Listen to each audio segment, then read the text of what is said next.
Well, hello everybody, Mr. O here, and here is your next prompt video. We're going to talk about legs. Everyone acts like legs are so easy. Think about how many times have you heard people say, I can't draw legs? I'm not sure in my 30 years of teaching if I could count on my hand, if I would go off um, on that, how many people say they cannot draw legs. They always say feet, everything else, and yet many people, in my opinion, do not know how to draw legs. And I'm going to give you some secrets to drawing legs. Your legs are half the length of your body.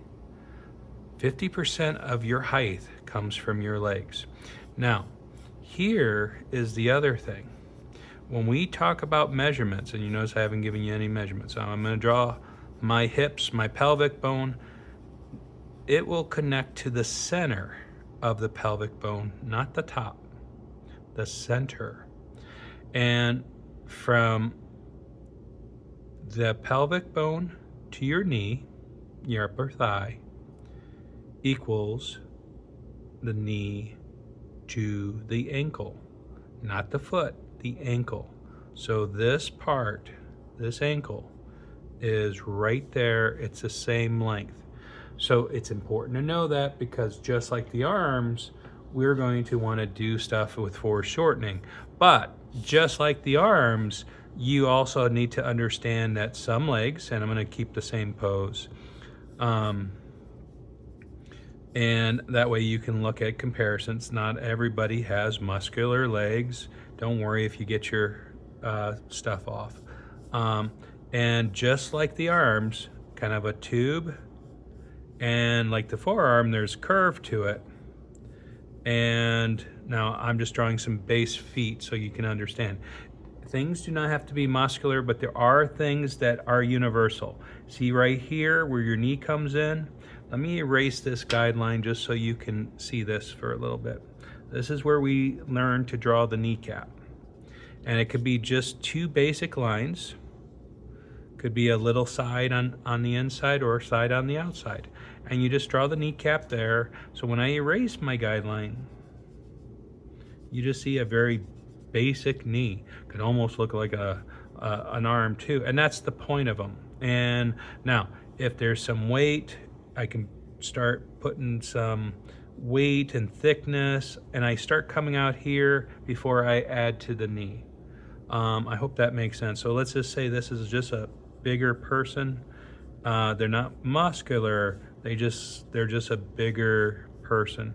And you see how I kind of just add, and that's why we always start with the fit, understanding what the muscles are. So this is the quad muscle, 1, 2, 3, 4, or 1, 2, 3, 4, and that's why it's called a quad. We got the calf, and it'll have a divider in back. That's why it's important to also practice drawing in back.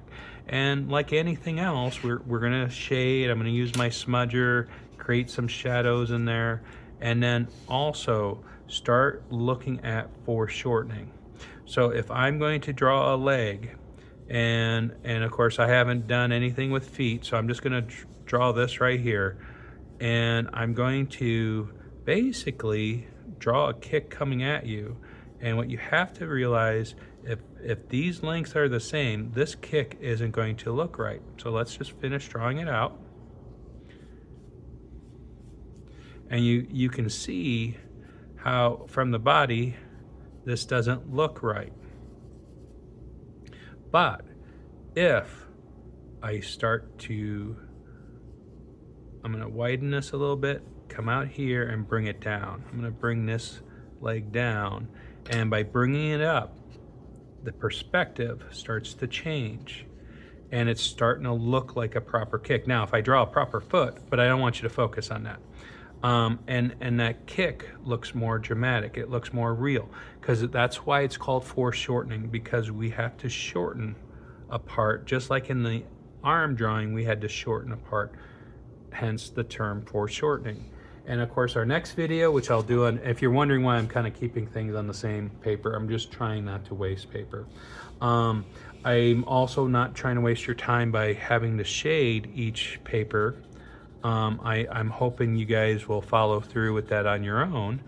And so we will see you in the next video. And as always, you are loved. We'll see you soon. Bye-bye.